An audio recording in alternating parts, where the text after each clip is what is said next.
Hey guys, it's Brian. I wanted to film something today and show you Tenacity a few days after I put it on some yellow nutsedge. I was planning on making a big video on this. I don't think I'm going to have the time, so I wanted to get something out there and capture some footage. Tenacity is labeled for use as a post-emergent on yellow nutsedge, not purple nutsedge. Yellow nutsedge is going to have more of a pointy tip. Purple nutsedge is going to have more of a rounded tip. So look at the uncut tips of your sedges to find out, get a very good idea as to what you've got. Excuse me as the car goes by. In my lawn, at least the vast majority, nearly every, I'm not going to say nearly, every single leaf tip that I looked at was pointy. So I assumed that I had 100% yellow nutsedge in my lawn. I could be wrong on that, but I sprayed Tenacity over my Kentucky bluegrass side lawn, which you see right back here. And you see everything that kind of looks, I don't know, let's call it yucky in the yard. That is the sedges that are turning white. Let me show you up close. So it's been 3 days. When you apply mesotrione to anything, really, anything that it has an effect on, it halts its growth. And for mesotrione especially, it stops, it halts kind of the chlorophyll production process.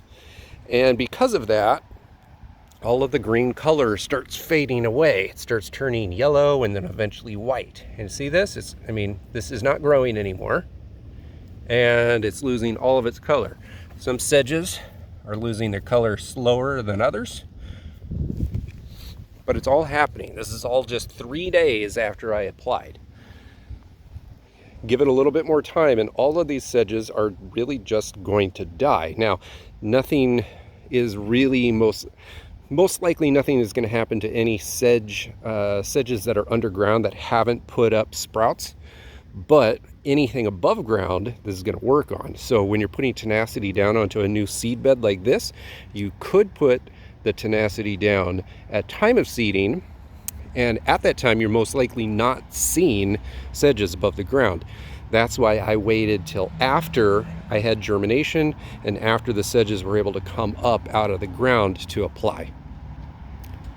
So while I did this, I've cut that with my reel mower, so I don't know, so those leaves aren't so gangly. But over here, I haven't cut it.